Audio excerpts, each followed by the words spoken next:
Assalamualaikum warahmatullahi wabarakatuh.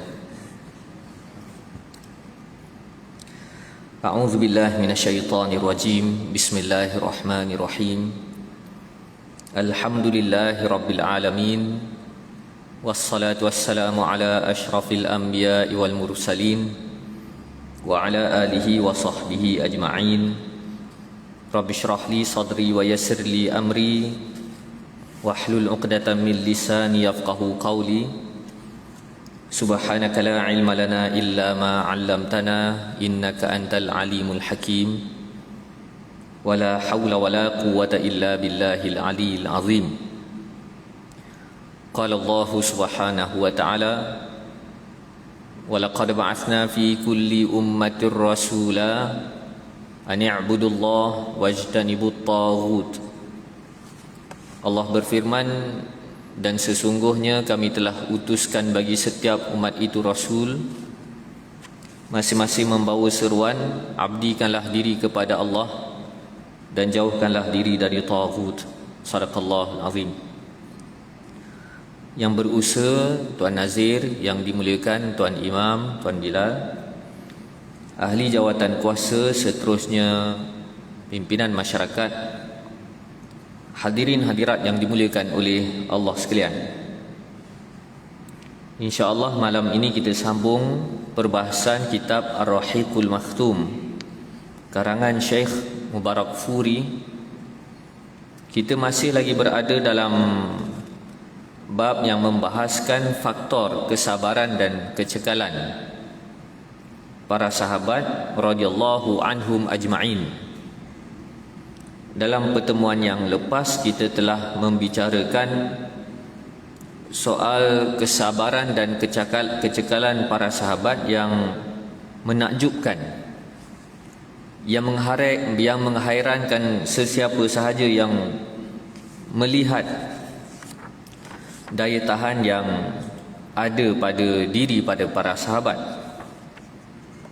Jadi faktor kesabaran itu sudah pastilah bermula daripada keimanan yang kukuh. Yang kedua, kepimpinan yang diterima sepenuh jiwa raga. Jadi dalam bahagian ini kita telah membahaskan bagaimana Nabi menguruskan para sahabat dengan cara yang sangat saksama, menyebabkan Nabi sangat dipercayai. Apa yang didorong oleh Nabi itu didokong kuat oleh para sahabat. Nabi menunjukkan contoh yang baik. Begitu juga keakraban Nabi bersama dengan para sahabat menyebabkan para sahabat merasa senang, dan kebersamaan dengan Nabi itu sangat kuat. Malam ini kita sambung faktor yang seterusnya, iaitu faktor yang ketiga, perasaan tanggungjawab. Jadi yang menyebabkan para sahabat ini merasa bertanggungjawab, lantas daripada perasaan tanggungjawab itulah menyebabkan mereka kuat sabarnya dan cekalnya. Sudah pastilah bila difahami sikap mereka yang memiliki kebertanggungjawaban yang tinggi, menggambarkan betapa mereka sangat faham hala tuju dan wawasan perjuangan yang dibawa oleh Nabi SAW. Jadi untuk mendatangkan rasa tanggungjawab itu, antaranya pengikut-pengikut seumpama para sahabat ini mestilah diterangkan, mestilah dijelaskan apakah hala tuju, apakah wawasan. Itu merupakan kaedah untuk memupuk rasa tanggungjawab dalam kalangan pengikut. Disebabkan itu di dalam sirah kita mendapati Nabi SAW giat memahamkan kepada para sahabat wawasan dakwah itu bagaimana, wawasan perjuangan Islam itu bagaimana, wawasan selepas daripada dunia nak menuju ke akhirat bagaimana keadaan dan nasibnya. Daripada kefahaman-kefahaman itulah memunculkan rasa tanggungjawab yang tulen. Bermaksud rasa tanggungjawab ini bukan dipaksa-paksa, bukan sentiasa disuruh-suruh, tetapi ia berasas daripada kefahaman. Sebab itu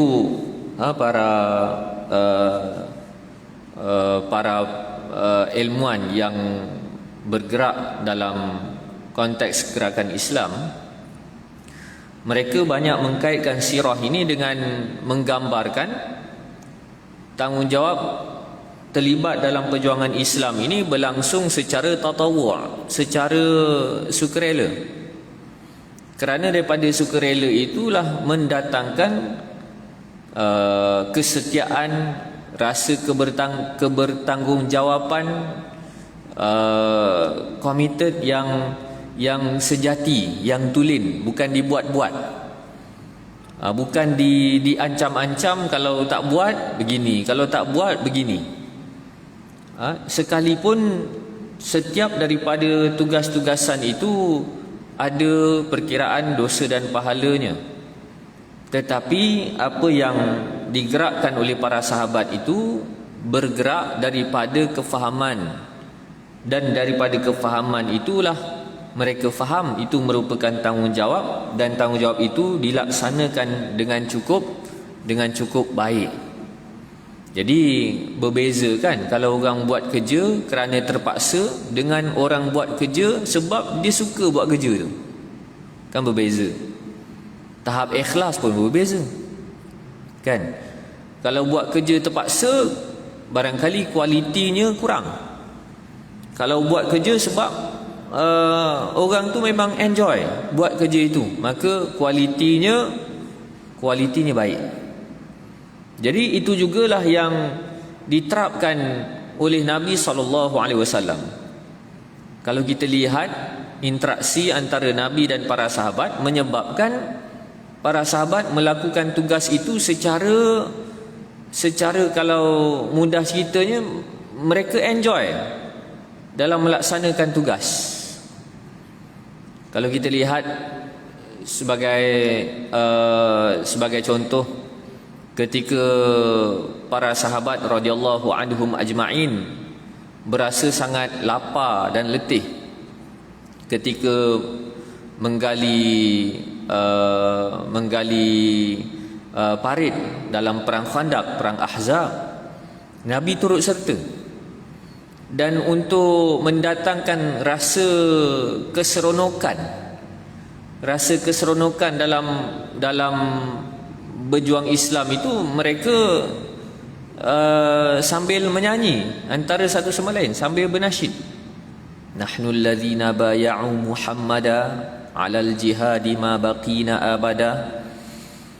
Mereka bernasyid. Jadi kalau kita lihat apa yang diterapkan oleh Nabi bersama dengan para sahabat, Nabi mewujudkan suasana supaya para sahabatnya melaksanakan tugas dalam keadaan menjiwai tugas, dalam keadaan enjoy dengan tugas itu, dalam keadaan dirinya rasa dihargai.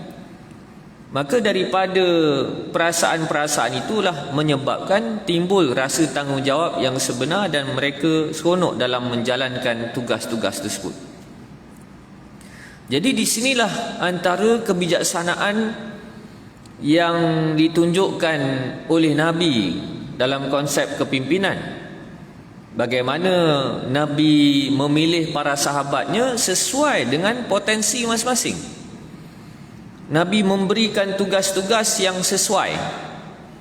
Sebab antara faktor bagaimana seseorang itu boleh rasa putus asa, rasa down, rasa tak seronok dalam menjalankan tugas, kerana tugas yang diberikan tak kena dengan kecenderungan diri dia, dengan potensi dia.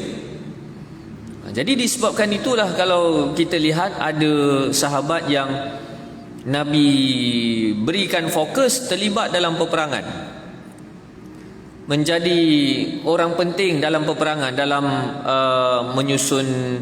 menyusun taktik, strategi. dalam menguruskan tentera-tentera. Ini kita boleh lihat orang seumpama Khalid Al-Walid. Begitu juga ada sahabat yang kecenderungannya lebih kepada ilmu 100%. Keterampilannya lebih kepada ilmu, merekod ilmu yang datang daripada Nabi SAW. Jadi kita boleh lihat sahabat yang paling popular dengan hadis ini, Abu Hurairah. Potensi Abu Hurairah ini berbeza dengan Khalid Al-Walid. Jadi ini bagaimana Nabi SAW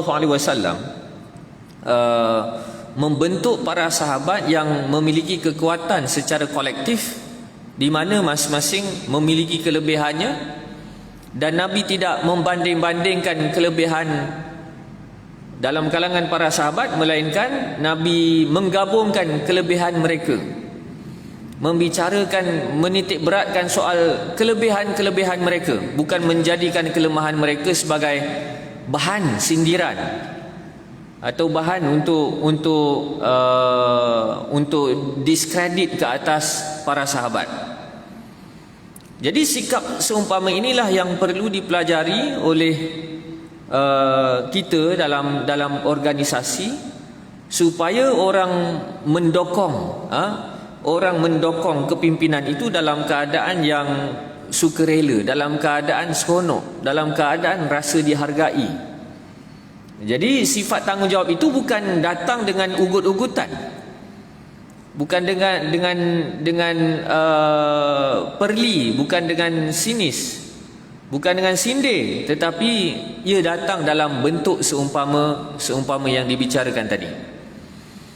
Jadi seni kepimpinan inilah yang ditunjukkan oleh Nabi SAW, yang menatijahkan sifat sikap tanggungjawab yang tulen dalam kalangan para sahabat.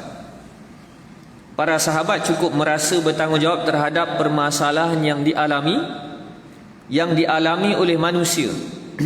Rasa tanggungjawab ini tidak mungkin akan hilang dan pupus begitu sahaja, kerana mereka tahu akibat melarikan diri daripada tanggungjawab itu lebih teruk kesannya berbanding penindasan yang mereka alami. Jadi kalau kita lihat para sahabat teruk diseksa, di sebalik teruk diseksa itu tidak menghapuskan rasa tanggungjawab betapa perlunya mereka untuk menarik masyarakat Quraisy itu supaya kembali kepada Islam.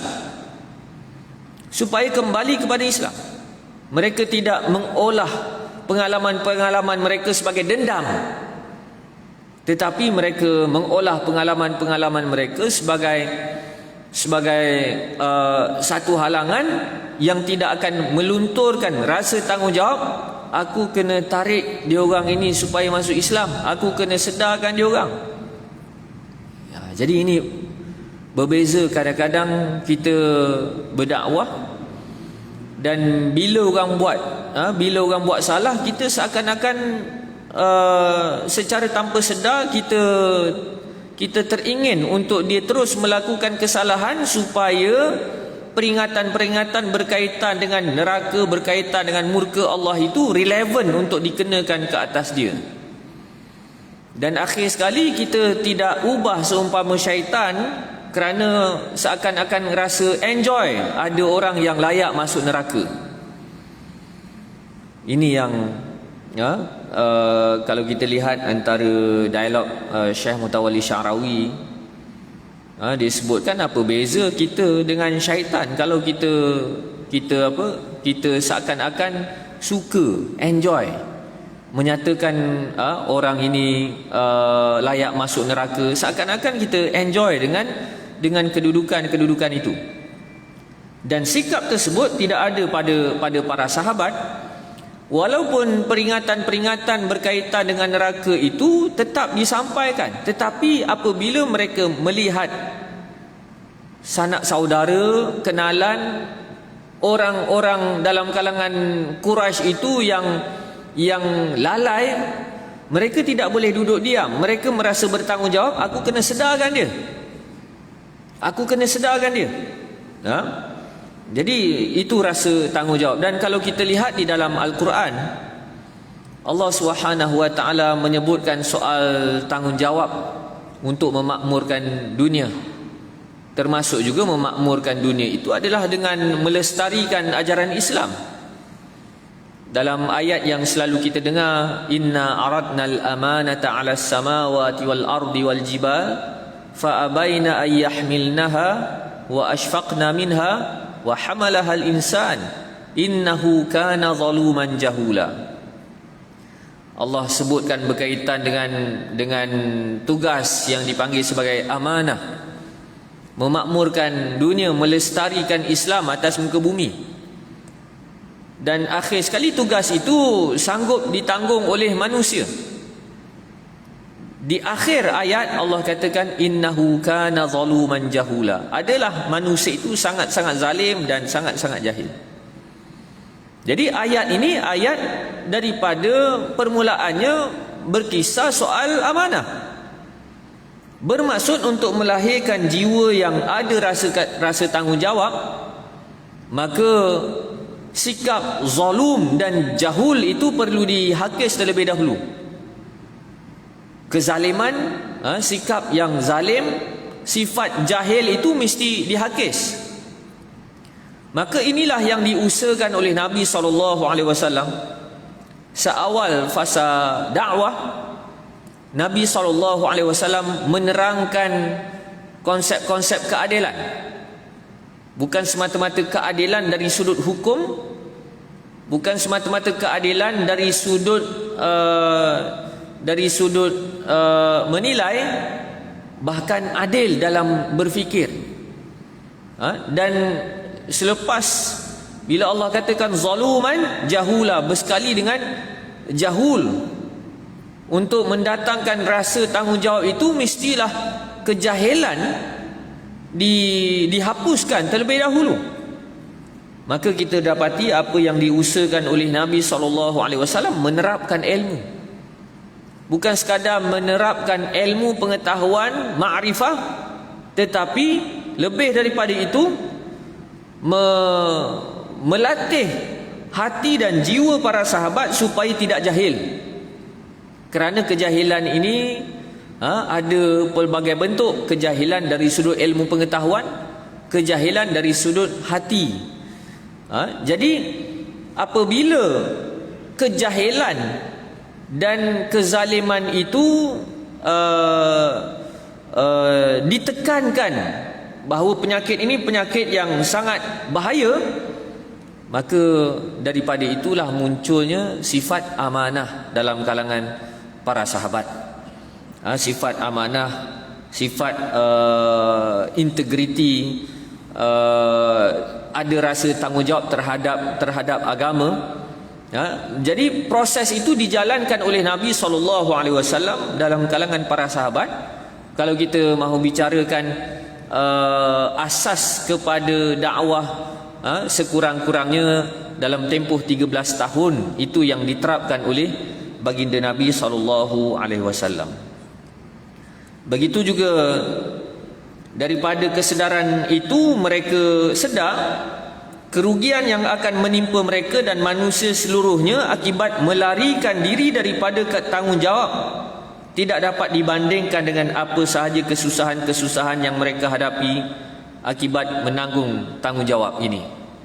Kalau kita lihat di dalam Al-Quran, bahkan di dalam hadis, ini sebagai contoh yang menggambarkan ajaran Islam menyuruh orang-orang beriman ini supaya ada rasa tanggungjawab agama terhadap masyarakat, yang mana tanggungjawab itu tidak boleh lari daripada jiwa orang-orang beriman.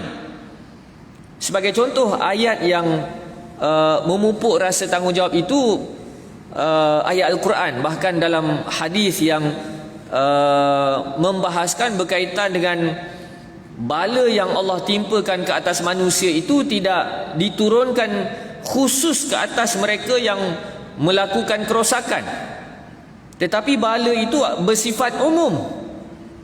Bala itu bersifat umum. Jadi daripada kesedaran seumpama itulah yang menyedarkan para sahabat, kalau aku biarkan masyarakat aku, nanti kalau kena bala, bukan dia orang je kena, aku juga kena, kita juga kena. Walaupun kita ni mendirikan solat, walaupun kita ni beriman, walaupun kita ni beramal, tetapi kalau kita biarkan masyarakat kita, kalau Allah turunkan bala, semua orang kena, termasuk kita. Jadi mereka difahamkan soal implikasi di sebalik kelalaian mereka terhadap tugas-tugasan Islam, menyebabkan muncul kesedaran yang benar-benar sedar mereka bertanggungjawab terhadap masyarakat, terhadap umat. Jadi rasa tanggungjawab itu seakan-akan menjadi masalah dalam kalangan umat kita pada hari ini. Kalau kita nampak, bukan sekadar kita nampak, kalau kita pun terlalai, kita pun tak rasa bertanggungjawab. Kita tak rasa bertanggungjawab untuk merubah, kita tak rasa bertanggungjawab untuk menyedarkan, kita tak merasa bertanggungjawab untuk menasihati, untuk menangani. Kita lebih kepada sikap individualistik. Kau, aku, yang penting aku boleh hidup. Tetapi kalau kita lihat di dalam sirah, mindset para sahabat, dia tidak begitu. Bukanlah sampai ke tahap menjaga tepi kain orang, kerana mereka juga telah diajar oleh Nabi SAW limitasi untuk mengambil tahu permasalahan orang lain. Mereka diajar soal limitasi itu. Mereka diajar kalau bagaimana kalau sesuatu kemungkaran itu dibuat secara bersembunyian. Mereka tahu limitasi itu. Tetapi kesedaran untuk bertanggungjawab terhadap tindak tanduk masyarakat itu dijalankan secara menyeluruh. Jadi itu yang disebutkan sebagai rasa tanggungjawab.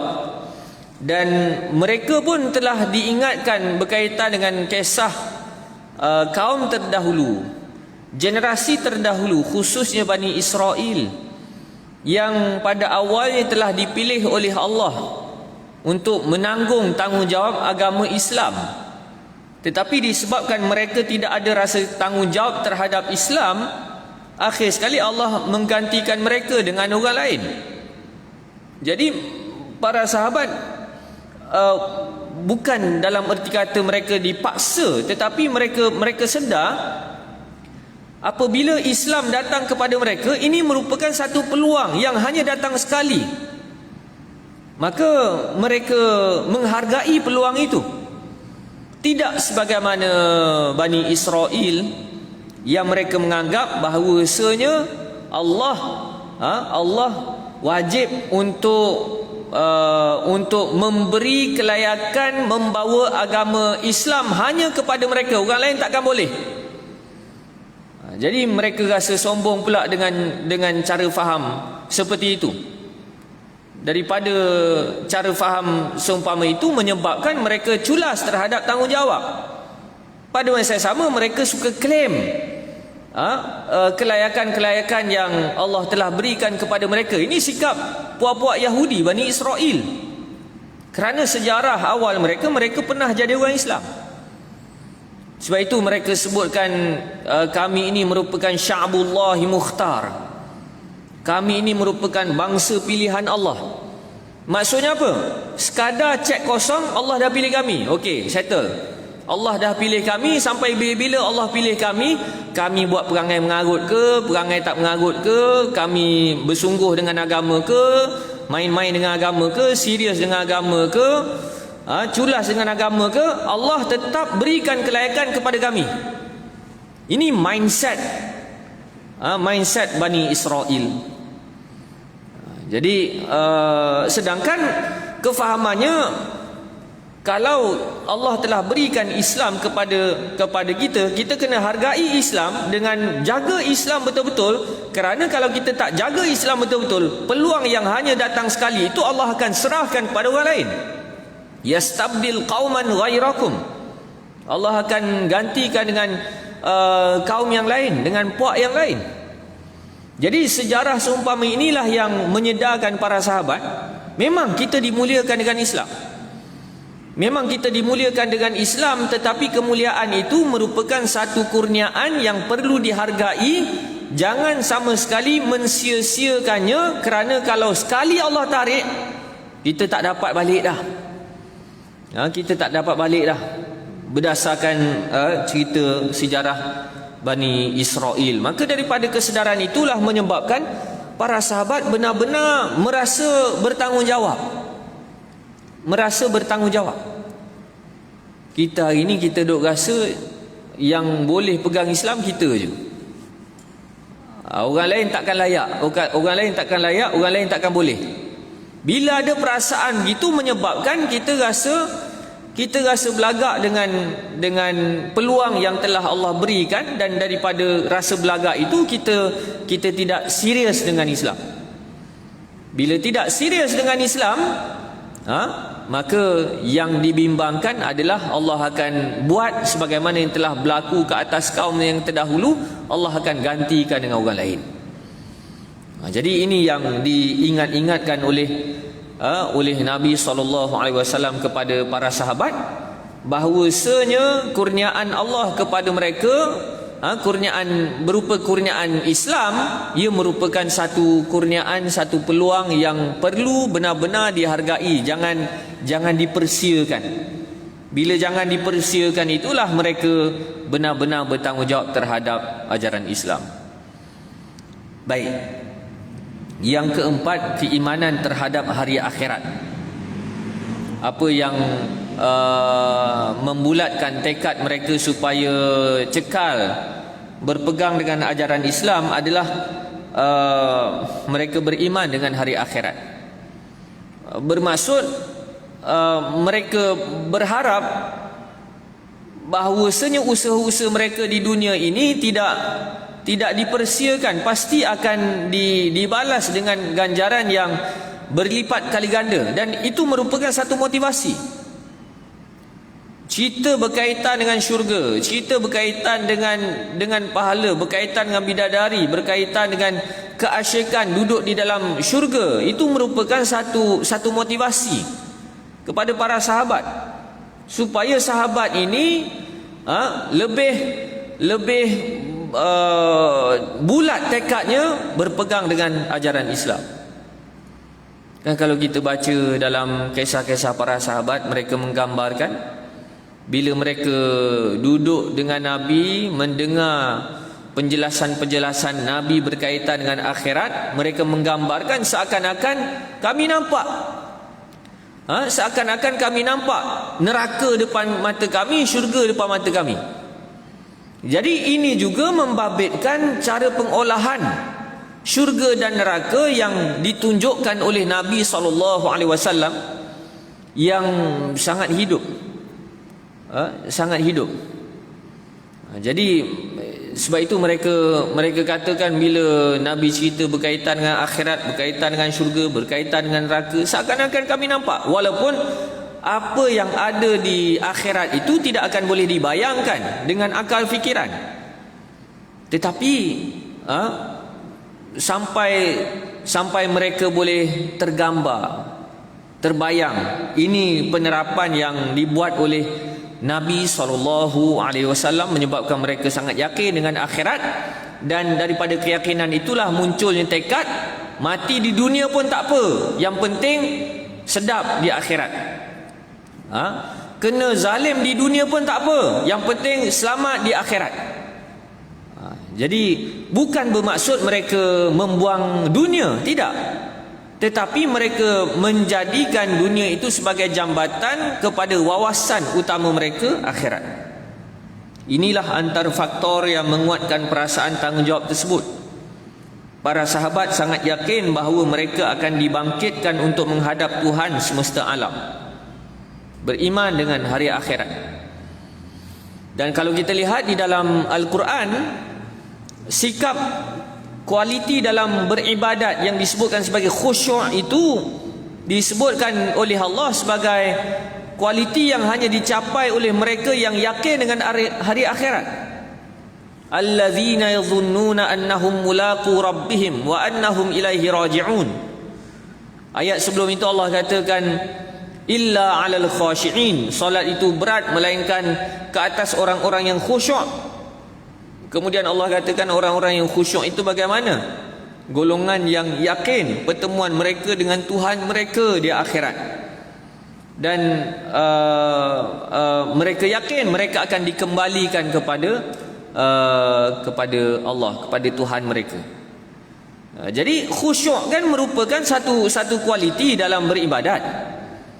Satu kualiti dalam beribadat, bukan semata-mata di dalam solat, di dalam memahami agama, di dalam membantu orang, dalam berdakwah, dalam berjihad, semuanya ada elemen-elemen khusyuk. Dan Al-Quran menyimpulkan khusyuk itu dia datang daripada kesedaran bahawasanya kita ni akan balik pada akhirat. Dan peluang yang sekali ini akhirat, nyawa yang sekali, kematian yang sekali mesti dijaga betul-betul dengan penuh tanggungjawab supaya kita tak menyesal dekat akhirat. Jadi pengajaran ini giat dijalankan oleh Nabi SAW, menyebabkan mereka kok mana sekalipun akhirat. Dalam hadis bagaimana ketika dalam peperangan Nabi SAW menceritakan berkaitan dengan keindahan syurga. Keindahan syurga bagi mereka yang mati syahid. Kemudian ada sahabat yang bertanya, apakah yang menghalang aku untuk sampai ke syurga? Nabi kata, yang menghalang kamu untuk sampai ke syurga adalah tamar, adalah kurma yang berada di tangan kamu. Ketika itu barangkali waktu rehat kejap kan, tukar shift dalam peperangan, maka sahabat ini tengah makan. Nabi cerita pasal syurga, dia terangsang dengan cerita syurga, dia sangat asyik dengan cerita syurga. Jadi dia tanya, macam mana aku nak masuk syurga sekarang juga? Macam mana? Apa yang menghalang aku? Nabi kata, yang menghalang kau ini adalah kurma yang kau tengah makan ni. Kau tengah makan. Terus dia campakkan kurma, dia masuk balik ke medan perang dan terus dia mati syahid. Maka disebabkan itulah musyrikin Quraisy antaranya menuduh Nabi SAW sebagai tukang sihir. Seakan-akan bila Nabi SAW menjelaskan satu-satu konsep kepada para sahabat, seakan-akan para sahabat terpukau. Para sahabat terpukau. Itu pada tanggapan mereka. Tetapi betapa berkesannya pendidikan yang diterapkan oleh Nabi SAW menyebabkan apa-apa yang disebutkan oleh Nabi, para sahabat nampak seakan-akan depan mata. Para sahabat dapat feel itu. Jadi disebabkan itulah generasi yang paling baik adalah generasi para sahabat. Mereka ini dapat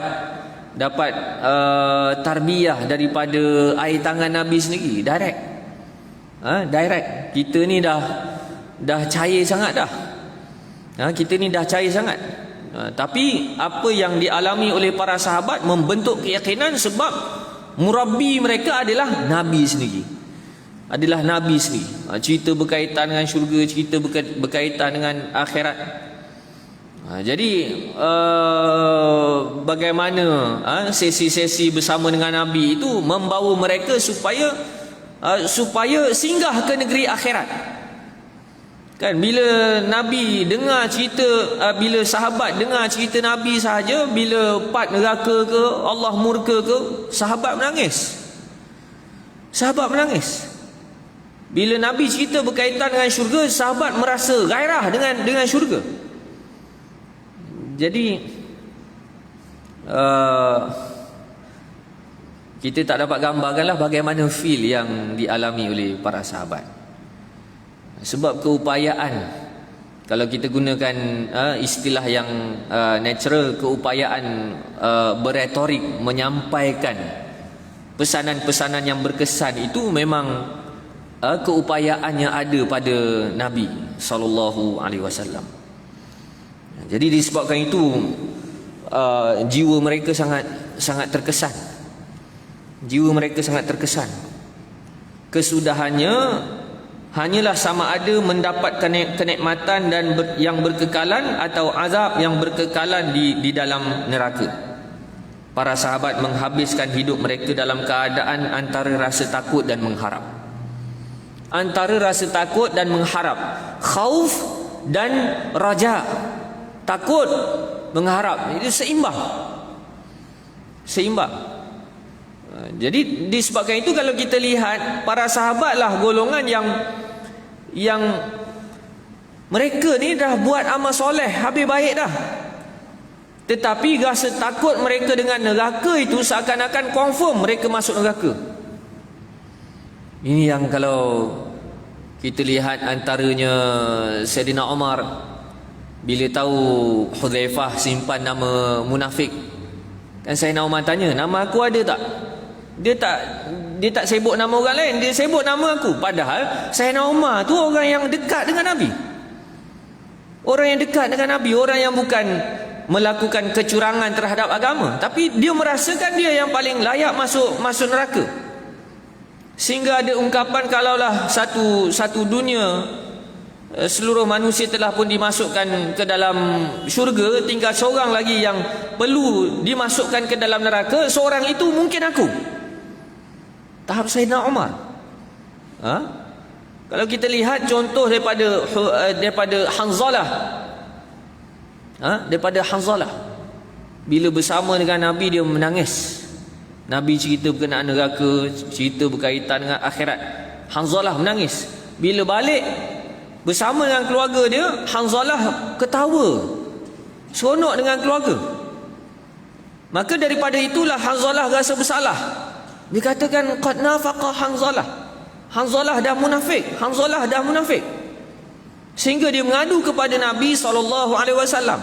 Nabi kena tenangkan pada para sahabat. Sa'ah wa sa'ah ya Hanzalah. Sa'ah wa sa'ah. Janganlah serius sangat. Kejap-kejap. Sekali-sekala seronok-seronok tu, itu biasa, itu normal. Kan? Berbeza dengan kita hari ni. Nabi sampai kena tenangkan para sahabat. Relax. Kena jangan serius sangat. Kena santai-santai. Ada waktu seronok. Kita pula janganlah serius sangat. Dia terbalik. Kualitinya berbeza.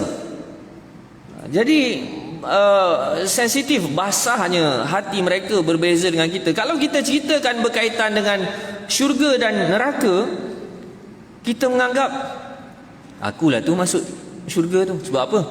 Syurga Allah kan luas. Takkanlah dosa aku ni layak masuk neraka. Ramai lagi yang jahat kan? Takkan masuk neraka. Masuk syurga. Kita duk rasa kita masuk syurga. Sahabat duk rasa mereka lah yang paling layak masuk neraka. Jadi keberkesanan didikan yang diterapkan oleh Nabi SAW menyebabkan jiwa mereka seimbang. Dalam keadaan mereka menganggap neraka itu sangat dekat dengan mereka, pada masa yang sama mereka tetap benci dengan perbuatan-perbuatan ahli neraka. Ini satu sikap yang cukup menakjubkan. Berbeza dengan kita.